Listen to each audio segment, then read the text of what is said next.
नमस्कार, आदाब, सत श्री अकाल दोस्तों। स्वागत है आप सबका मेरे YouTube चैनल स्वप्निल जंक्शन पर और मैं आशा करता हूं कि आप सभी स्वस्थ और सुरक्षित होंगे। दोस्तों, आप सबका न्यू इंडिया में यानी नए भारत में बहुत बहुत स्वागत है। आप सबका मैं न्यू इंडिया में हार्दिक स्वागत करता हूं। आप सभी का हार्दिक अभिनंदन भी करता हूं। Welcome to new India. हम न्यू इंडिया बनाएंगे मिलकर एक साथ, जहां पर कुछ भी गलत नहीं होगा, कुछ भी कानून के खिलाफ नहीं होगा, जहां पर सिर्फ कानून का राज होगा।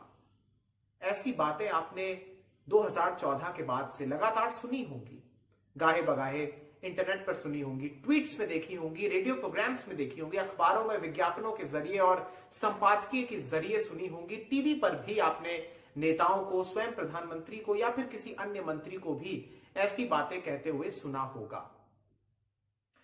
लेकिन आप सच में आज अपने दिल पर हाथ रखकर कहिए और बताइए कि क्या ऐसा न्यू इंडिया हमें चाहिए?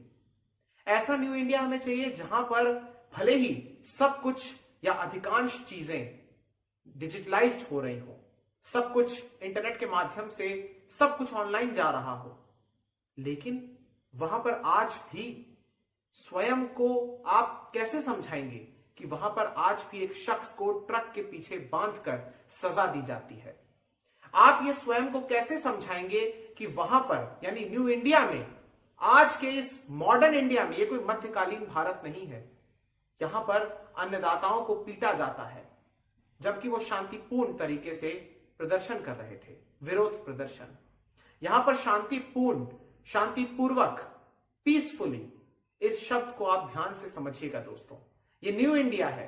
यहां पर अगर आप हिंसा नहीं भी करते हैं और सिर्फ अगर आप सरकार के खिलाफ हैं और उनकी नीतियों का विरोध कर रहे हैं तो भी आपको पीटा जाएगा।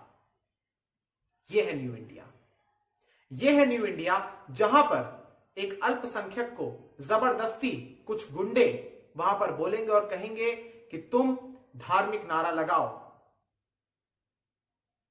मैं आपको बताना चाहूंगा दोस्तों कि चाहे हमारे देश के प्रधानमंत्री हो, जो कि रेडियो प्रोग्राम हो या फिर रैलियां हो, लगातार वो इन बातों का जिक्र करते हैं कि हमारी सरकार ऐसी घटनाओं की निंदा करती है और ऐसी चीजों को या जो भी ये घटनाएं होती हैं, इसे हम सख्त से सख्त, कड़ी से कड़ी सजा दिलवाने का प्रयास भी करेंगे और जो पीड़ित है, जो निर्दोष हैं, उन्हें इंसाफ यानी न्याय दिलाने के प्रयास भी करेंगे और दिलाएंगे। लेकिन चाहे प्रधानमंत्री मोदी हो या फिर कुछ दिन पहले आपने सुना होगा कि संघ के जो प्रमुख हैं मोहन भागवत साहब, वो भले ही रैलियों में कुछ बात कहते हो, लेकिन उसका असर एक तबके को नहीं हो रहा है। आज इस पूरी वीडियो में जिन घटनाओं का मैं जिक्र करूंगा दोस्तों, उसमें आप एक चीज समझिएगा और एक बहुत इंपॉर्टेंट बात ये मैं कहना चाह रहा हूं वीडियो की शुरुआत में ही, कि यहां पर मैं पूरे देश को उस एक चश्मे से नहीं देख रहा हूं। निश्चित रूप से पूरे देश में ऐसे लोग नहीं हैं। ऐसे लोगों की संख्या चंद चुनिंदा है, आप ये मानकर चलिए। बहुत छोटा ऐसा हिस्सा है, बहुत छोटा ऐसा वर्ग है जो आज भी इस प्रकार की ये विकृत मानसिकता रखता है, जो स्वयं को श्रेष्ठ समझता है, जो अपने आप को अहंकारी समझता है, जो अपने से आगे, अपने सामने किसी को कुछ भी नहीं समझता है, जिसके भीतर ये वैमनस्य है, जो दरिंदा है, जो हैवान है। और आज उन्हीं लोगों का जिक्र करना जरूरी है। इस वीडियो के माध्यम से दोस्तों मैं आपको मध्य प्रदेश और हरियाणा की कुछ घटनाओं के बारे में बताना चाहूंगा। सबसे पहले बात दोस्तों मैं करूंगा हरियाणा की। हरियाणा में शनिवार को दोस्तों एक ऐसी घटना हुई जिसकी विभत्स तस्वीरें सोशल मीडिया पर वायरल है। मैं वो तस्वीरें इस वीडियो में नहीं लगा रहा हूं क्योंकि मेरा ऐसा मानना है कि शायद अगर आप उन तस्वीरों को देखेंगे तो आप विचलित हो सकते हैं, आपका मन विचलित हो सकता है, घबराहट हो सकती है, क्योंकि उन तस्वीरों में जो हमारे देश के किसान हैं और उनकी आयु बुजुर्ग, वो बुजुर्ग हैं दोस्तों। मैं आपको बताना चाहूंगा जिन लोगों को पीटा गया है हरियाणा के करनाल से चंद किलोमीटर दूर, दरअसल एक बसवाड़ा नाम का एक टोल प्लाजा है, वहां पर दरअसल पुलिस के बीच और किसानों के बीच, जो वहां पर आंदोलन कर रहे थे, उनके बीच झड़प होती है, हिंसक झड़प होती है। अब इसमें दोनों पक्षों के, चाहे किसान हो या फिर पुलिस हो, उनके अपने अपने पक्ष हैं। पुलिस का कहना है कि दरअसल किसानों ने इसकी शुरुआत की, जबकि किसानों का कहना है कि हम तो यहां पर पीसफुली प्रोटेस्ट कर रहे थे। आपको पूरा मसला मैं समझाना चाहूंगा संक्षेप में। दरअसल दोस्तों शनिवार को बीजेपी की एक बैठक हो रही थी, विशेष बैठक थी, जिसमें आप जानते हैं कि आगामी आने वाले समय में कुछ ही महीनों के दौरान वहां पर हरियाणा के भीतर भी पंचायत के चुनाव होने वाले हैं। तो इसको लेकर वहां पर मंत्रणा चल रही थी, एक प्रकार से एक बैठक हो रही थी जिसमें हरियाणा के मुख्यमंत्री और हरियाणा के प्रदेश अध्यक्ष भी शामिल होने आए थे करनाल के भीतर। तो वहां पर जब चूंकि पूरा का पूरा प्लान तैयार था, तो वहां पर जो किसान थे वो भी इस पूरे टोल प्लाजा पर उमड़े, वहां पर वो पहुंचते हैं और वहां पर वो उसको जाम कर देते हैं, वहां पर वो प्रदर्शन करते हैं। इस बीच जब कुछ गाड़ियां भी निकलती है तो उनको रोकने का प्रयास भी करते हैं, काले झंडे भी दिखाते हैं। अब इन तमाम चीजों के बीच आप जानते हैं जब इस प्रकार से वहां पर स्थिति उत्पन्न हो गई थी, क्योंकि वहां पर सख्त निर्देश आए होंगे पुलिस के अधिकारियों को, जो शीर्ष आला अधिकारी हैं या प्रशासन के लोग हैं, कि आपको यहां पर लॉ एंड ऑर्डर को मेंटेन करके रखना है। तो ऐसे में वहां पर पुलिस और किसानों के बीच वार्तालाप भी हुई होगी और हो सकता है कि वार्तालाप का कोई परिणाम भी नहीं निकला होगा, और हो यह भी सकता है कि दोनों पक्षों की तरफ से कुछ ऐसे लोग होंगे जिनका पारा कुछ ज्यादा ही चढ़ गया होगा, जो हिंसक हो गए। इन तमाम चीजों को हम रूल आउट नहीं कर रहे हैं, लेकिन यहां पर बात यह है कि दरअसल जो कुछ हुआ वो नहीं होना चाहिए था। किसानों और पुलिस के बीच वहां पर झड़प हो गई, कुछ ऐसी ही झड़प जैसे आपने देखी होगी जब 26 नवंबर को पहली बार इसकी शुरुआत हुई थी किसान आंदोलन की, तीनों कृषि कानूनों के खिलाफ, जब किसान पहुंच रहे थे दिल्ली की चारों तरफ सीमाओं पर। तो उस समय आपको याद होगा कि हरियाणा बॉर्डर हो या फिर पंजाब का बॉर्डर हो या फिर दिल्ली का बॉर्डर हो, तो वहां पर भी अलग अलग जगहों पर, अलग अलग स्थानों पर वहां पर घटनाएं हुई थी। पुलिस और किसानों के बीच आंसू गैस के गोले फेंके गए थे, लाठीचार्ज हुआ था, वाटर कैनन का इस्तेमाल हुआ था। यहां पर यह हुआ कि इस पूरे टोल प्लाजा पर जो वीडियोस आई वायरल हुई, इसमें साफ दिख रहा है कि पुलिस वाले लाठी मार रहे हैं और उसमें जो किसान है उनके माथे से, उनके हाथों से खून निकल रहा है, लहूलुहान हो चुके हैं वो। इस पूरी घटना के बाद जाहिर सी बात है कि जो किसानों के नेता हैं, चाहे चढ़ूनी साहब हो या फिर दर्शनपाल सिंह साहब हो या फिर राकेश टिकैत हो, इन्होंने आह्वान किया कि आप वहां पर प्रदर्शन कीजिए शाम तक। और जब वहां पर प्रदर्शन हुआ, अब फिलहाल वहां पर स्थिति अभी नियंत्रण में है, लेकिन तनाव जरूर बना हुआ है। लेकिन वहां पर वो जो जाम लगा हुआ था उसको क्लियर करा लिया गया है। 2 दिन अब इस घटना को हो चुके हैं, लेकिन शनिवार को लंबा जाम भी लगा। लेकिन मेन चीज ये है कि वहां पर ये जो घटना हुई है इसकी मैं निंदा करता हूं। इस पर प्रशासन के उन अधिकारियों के खिलाफ सख्त से सख्त एक्शन लेना चाहिए। एक वीडियो और वायरल हुआ दोस्तों, मैं आपको बताना चाहूंगा, जो कि करनाल के एसडीएम का बताया जा रहा है। और करनाल के एसडीएम सीधे तौर पर अपने कुछ पुलिस के अधिकारी, जो वहां पर पुलिस के जवान वहां पर मौजूद हैं, उनके सामने, उनके समक्ष खड़े हैं, उनसे वो साफ तौर पर कह रहे हैं कि जो भी प्रोटेस्टर, जो भी आंदोलनकारी या प्रदर्शनकारी, जो भी आप कह लीजिए, अगर वो आता है और वो इसको पार करने की कोशिश करता है तो फिर आप उनका सर फोड़ दीजिए। ये एक सोचिए, आप एक एसडीएम कह रहा है, एक एसडीएम जो कि प्रशासन का व्यक्ति है, वो इस तरीके के तुगलकी फरमान सुना रहा है। ये किसान है, ये अन्नदाता है। अब ये कहना चाहिए, आप ये समझिए कि हमारा देश एक कृषि प्रधान देश है और यहां पर हो सकता है कि वो जो किसान जो पिटे हैं, उनका ही कोई बेटा या उनका ही कोई दूर का रिश्तेदार, उनके ही घर से कोई ना कोई पुलिस में होगा। सोचिए, आज पुलिस और किसानों की एक बार फिर से झड़प हो गई। अब इसके लिए दोषी कौन है? आप सरकार को दोषी कहेंगे या फिर पुलिसकर्मियों को दोषी कहेंगे? किसको दोषी आप कहेंगे? इस देश के भीतर अन्नदाता अब 9 महीने हो चुके हैं और 9 महीनों से वो आंदोलनरत है। सरकार उनकी बात नहीं सुन रही है। 5 तारीख को, आगामी 5 तारीख को शिक्षक दिवस के मौके पर उनकी एक महापंचायत होने वाली है। धीरे धीरे ये मामला पूरा का पूरा चुनाव की तरफ डाइवर्ट हो रहा है। ठीक है, मानता हूं कि कुछ नेता ऐसे होंगे जो उसमें से पॉलिटिकल एडवांटेज भी लेना चाह रहे होंगे, लेकिन उन किसानों का क्या जिनकी मौत हुई है? उन किसानों का क्या जो अपने घर बार को छोड़कर आए हैं, यहां पर आंदोलन कर रहे हैं? क्या है उन किसानों की हालत? क्यों नहीं सरकार उनसे बात कर रही है? और वो जब अपने विरोध को प्रदर्शित करने के लिए, जो वहां पर जो किसान है, चाहे हरियाणा के मुख्यमंत्री हो या फिर विधायक हो या फिर जो भी व्यक्ति बीजेपी से या फिर मुख्य रूप से बीजेपी से और जो भी एनडीए से जुड़ा है, उनका विरोध प्रदर्शन कर रहे हैं, उन्होंने ये तक कह दिया है कि हम अपने गांव में इनकी एंट्री नहीं होने देंगे, तो फिर आप क्यों नहीं अभी स्थिति की गंभीरता को समझ रहे हैं? आप क्यों नहीं उनसे बातचीत कर रहे हैं? एक लंबा ब्रेक आया हुआ है, मैं आपको बताना चाहूंगा। आखिरी बातचीत जनवरी में हुई थी दोस्तों, और यह घटना जो हुई है ये वाकई में दुर्भाग्यपूर्ण है। सख्त से सख्त एक्शन लेना चाहिए उन लोगों के खिलाफ जिन्होंने ये किया है। अब लौटूंगा दोस्तों हरियाणा से। अब मैं आपकी तरफ आपको लेकर चलना चाहूंगा भारत के दिल कहे जाने वाले मध्य प्रदेश की ओर।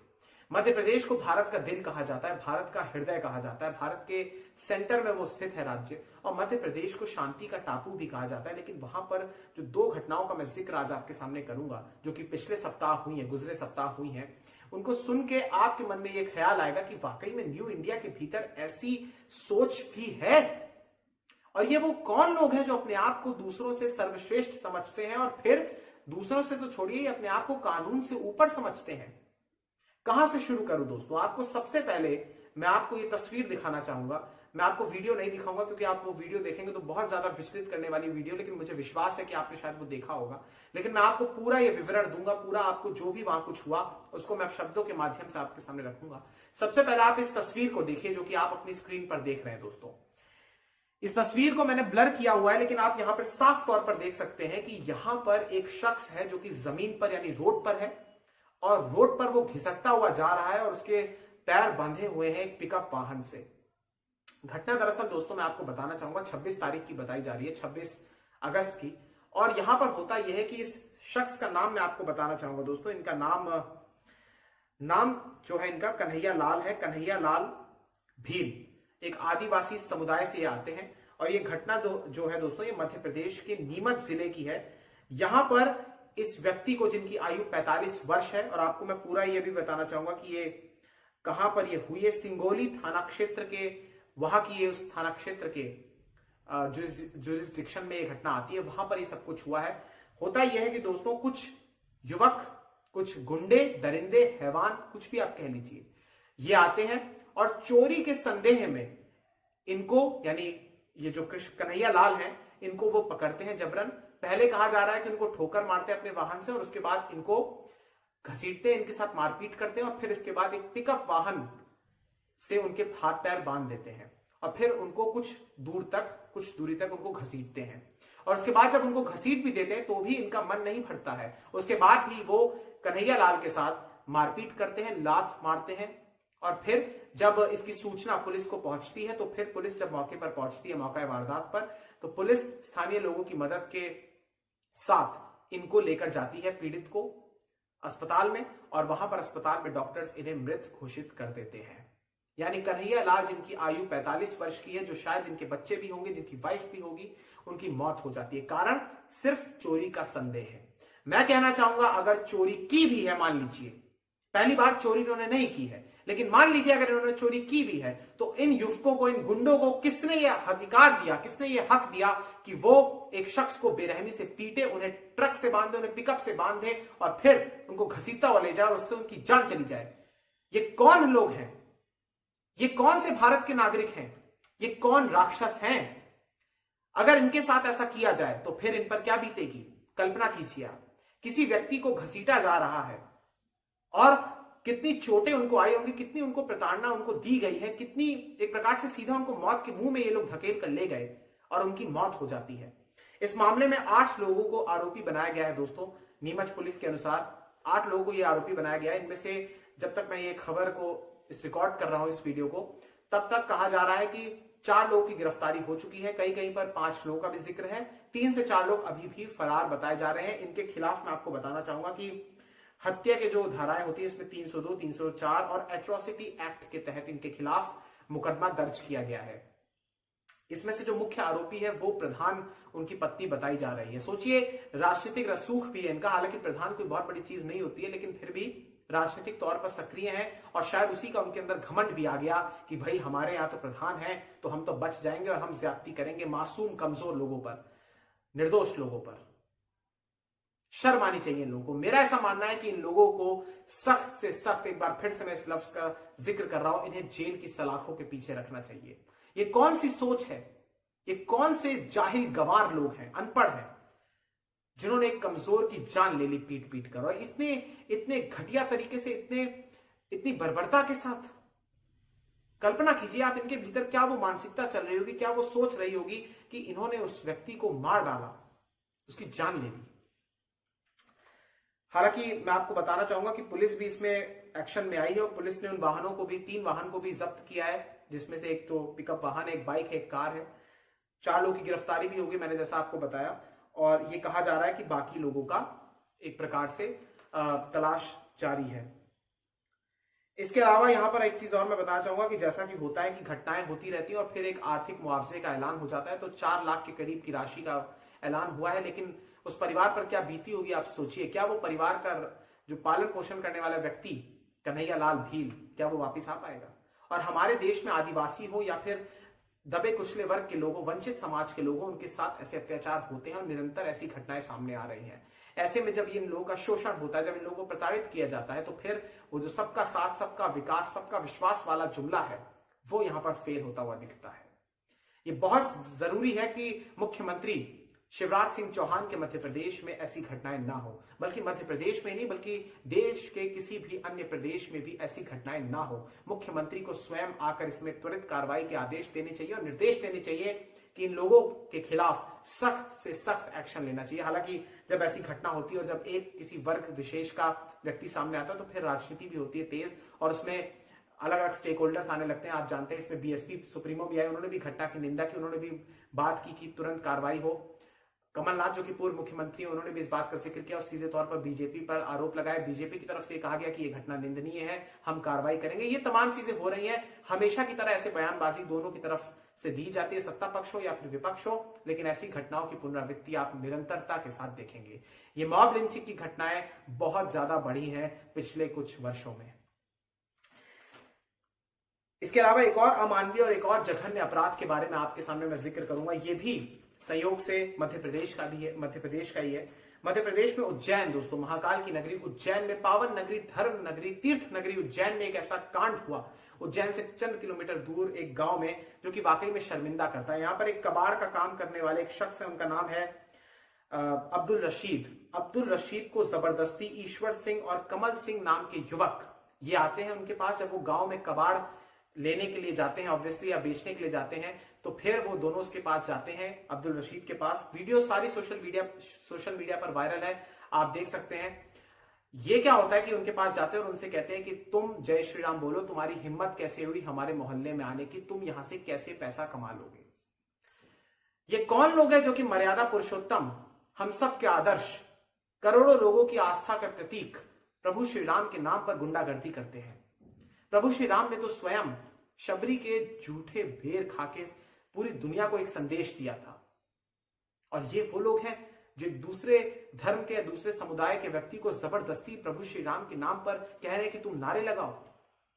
मैं ये पूछना चाहता हूं कि क्या इन लोगों को अगर मैं कहूं, अगर ईश्वर सिंह और कमल सिंह जैसे लोगों को अगर मैं कहूं कि आप अल्लाह अकबर कहिए, तो क्या ये कहेंगे? नहीं कहेंगे। तो ऐसे में हम उस शख्स से कैसे उम्मीद कर सकते हैं कि वो जय श्री राम बोले? क्यों बोले भाई?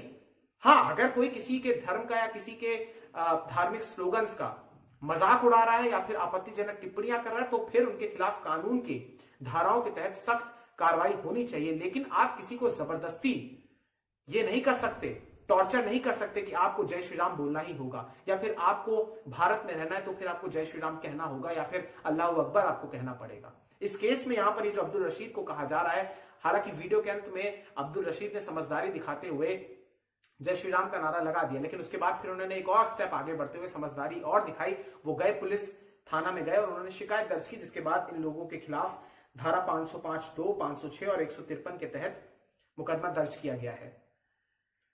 तो ये पूरी की पूरी घटना आप देख रहे हैं दोस्तों, ये भी मध्य प्रदेश की। इससे पहले आपको मध्य प्रदेश में मैं बताना चाहूंगा कि सतना में कुछ दिन पहले ही घटना हुई, इंदौर में चूड़ी वाला वो घटना हुई, आपको याद होगा, जहां पर लिंचिंग हुई, पीटा गया उनको। देवास में भी हुआ, नीमच में भी, और अब ये उज्जैन से एक खबर सामने आ रही है। यानी ये नया भारत है जहां पर कानून की कोई इज्जत नहीं है, कानून का कोई सम्मान नहीं है, लोग अपने आप को ही कानून से बड़ा समझ रहे हैं। और यहां पर यह जरूरत है कि इन लोगों को ठीक किया जाए, किस प्रकार से लोगों के भीतर इस वैल्यू को इनकलकेट किया जाए कि आप इस देश के नागरिक हैं और इस देश में तमाम नागरिक एक समान हैं, चाहे वो किसी भी धर्म के हो, किसी भी जाति के हो, किसी भी वर्ग के, और किसी को भी अधिकार नहीं है कि आप किसी को टॉर्चर करें और किसी को आप सजा दें। आपने पहले किसानों वाला वो केस सुना जिसमें अन्नदाताओं को पीटा गया, इस देश में लहूलुहान किया गया अन्नदाताओं को। इसके बाद आपने नीमच जिले की वो घटना देखी जहां पर उस व्यक्ति को ट्रक से बांधकर पीटा गया, उनकी मौत हो गई, घसीटा गया उनको। और उसके बाद आपने ये घटना सुनी मध्य प्रदेश के उज्जैन की, जहां पर इन शख्स को लेकर इनको जबरदस्ती कहा गया कि आप जय श्री राम के नारे लगाइए। दोस्तों, आप इन दिनों देख रहे हैं कि लगातार तालिबान को लेकर जिक्र चल रहा है हमारे यहाँ। बड़ा मुद्दा है तालिबान किस प्रकार से मानवीय उल्लंघनों का, मानवीय अधिकारों का उल्लंघन कर रहे हैं, सब कोई हर कोई देख रहा है। लेकिन हमारे देश के भीतर भी, अगर स्थिति में तालिबान से कंपेयर नहीं कर रहा हूं, लेकिन यहां पर भी कुछ लोग ऐसे हैं जो अपने दिमाग में जातिवाद को लेकर, जातिगत श्रेष्ठता को देखकर, जातिगत वैमनस्य को लेकर, या धार्मिक श्रेष्ठता को देखकर, या फिर धार्मिक सौहार्द को बिगाड़ने के सिलसिले में इस प्रकार की मानसिकता वो रखते हैं। और ऐसी संकीर्ण मानसिकता वाले भी तालिबान से कम नहीं है, जो कानून को कुछ नहीं मानते हैं, जो एक दूसरे शख्स को कुछ नहीं मानते हैं, जो उनके जैसा नहीं है तो फिर वो उसके साथ अत्याचार करते हैं। इससे ज्यादा अमानवीय कुछ नहीं हो सकता है। इसीलिए बहुत जरूरी है कि अगर इन्हें न्यू इंडिया बनाना है, अगर हम सबको न्यू इंडिया बनाना है, तो हम सबको इस जातिगत ये जो बंधन है, ये जो जाति के देश के भीतर ये जो बंटवारे की एक प्रकार से सोच है, या जो श्रेष्ठता की सोच है, उससे तोड़ना होगा। जब तक हम इन बेड़ियों में जकड़े रहेंगे तब तक ये देश सही मायनों में स्वतंत्र नहीं हो सकता। सोचिए, हमारे महापुरुषों ने कभी ऐसा सोचा होगा कि एक देश में लिंचिंग होगी, एक देश में दूसरे समुदाय के लोगों को मजबूर किया जाएगा कि आप एक धर्म विशेष का नारा लगाइए? ये दोनों तरफ से गलत है। ये इस देश की वैल्यूज नहीं है। हमारे देश भारत की यही विशेषता है कि पूरे उपमहाद्वीप में नहीं बल्कि पूरे दुनिया में, पूरे विश्व में भिन्न भारत क्यों है और देशों से? क्योंकि भारत ही एक ऐसा देश है जहां पर सारे लोग प्यार से एकता में रहते हैं। बचपन में सबने निबंध लिखा है, लेकिन बड़े होते होते क्या हो जाता है इन लोगों को? सब भूल क्यों जाते हैं? भारत तो सहिष्णुता का देश है, भारत तो सहनशीलता का देश है, और यहां पर ऐसी घटनाएं दुखद है। और चुप्पी उन लोगों की जो संवैधानिक पदों पर तैनात है, ये वाकई में इस देश में एक बहुत बड़ा सवाल उन पर भी खड़ा करती है कि आखिर आप अगर किसी पद पर हैं तो भी आप इन तमाम चीजों का खंडन नहीं करते, इन तमाम चीजों की निंदा नहीं करते, सिर्फ फॉर्मेलिटी के नाम पर आप करते हैं। बहुत दुखद है ये जो सेलेक्टिव माइंडसेट और सेलेक्टिव अप्रोच है, यही दुखद है। और जाते जाते एक बात मैं कहना चाहूंगा कि इस देश का बड़ा मुद्दा ये नहीं है कि पंजाब के भीतर कैप्टन अमरिंदर सिंह और नवजोत सिंह सिद्धू के बीच में कुर्सी को लेकर खींचतान फिर से शुरू हो गई है, अंदरूनी खींचतान फिर से शुरू हो गई है। ये मुद्दा नहीं है। या छत्तीसगढ़ के भीतर सिंहदेव और मुख्यमंत्री जो है वहां पर भूपेश बघेल, उनके बीच भी एक प्रकार से एक सत्ता का हस्तांतरण को लेकर या फिर 2.5 साल के फॉर्मूले को लेकर विवाद हो गया। फिर कौन कहां पर जा रहा है, कौन कहां पर किससे मुलाकात कर रहा है, ये मुद्दा नहीं है। या फिर केंद्रीय मंत्री नारायण राणे को, जो कि सूक्ष्म, लघु और मध्यम इंडस्ट्रीज के जो मंत्री हैं, उनको गिरफ्तार किया जाता है मुंबई में, महाराष्ट्र में बल्कि, माफ कीजिएगा। और वहां पर फिर उद्धव ठाकरे जो कि मुख्यमंत्री और केंद्रीय मंत्री के बीच की व्यक्तिगत दुश्मनी का जिक्र होता है, उस पर डिबेट होते हैं। फिर उसके बाद वो धमकी देते हैं, उससे पहले वो कहते हैं कि मैं चाटा मार दूंगा। ये तमाम बातें, ये किस प्रकार के लोग हैं इस देश में? इस देश के नेता, आप एक बात समझ लीजिए दोस्तों, इस देश के नेता यहां के लोगों को, हमारे लोगों को, नागरिकों को देश के सिर्फ एक वोट समझते हैं। वोट की हैसियत है, सिर्फ वोट। अगर उनको वोट ना दिया जाए तो फिर आप देखिए कि जनता की क्या हैसियत है उनकी नजरों में। ये जो लोगों की मौत हुई है, जिनको धमकाया गया है, जिनको पीटा गया, ये क्या इस देश के नागरिक नहीं है? इसी देश के नागरिक हैं ये, और इनका लहू बहाया गया, इनको मजबूर किया गया। ये तो सिर्फ एक छोटी सी, एक कुछ दिनों पहले की घटनाएं हैं। ऐसी और भी घटनाएं होंगी, इनकी पुनरावृत्ति होगी जब तक कानून सख्ती से लागू नहीं होगा, जब तक जो शीर्ष पदों पर बैठे हुए हैं वो लोग स्टैंड नहीं लेंगे। क्योंकि इन लोगों को लगता है कि हमें संरक्षण प्राप्त है, हम तो उनकी विचारधारा को आगे बढ़ा रहे हैं। लेकिन भारत की विचारधारा ये नहीं है। भारत क्या है, भारत को समझने की आवश्यकता है। हम सब कौन है? हम सब कट्टरपंथी नहीं है, हम सब सांप्रदायिक सौहार्द में विश्वास रखने वाले लोग हैं। हमारी कौम इसीलिए विश्व में भिन्न है, फिर वो चाहे किसी भी धर्म की हो, किसी भी वर्ग की हो, किसी भी जाति की हो। बहुत बहुत शुक्रिया दोस्तों, बहुत बहुत धन्यवाद। जय हिंद, जय भारत, वंदे मातरम, इंकलाब जिंदाबाद, सत्यमेव जयते। नमस्कार।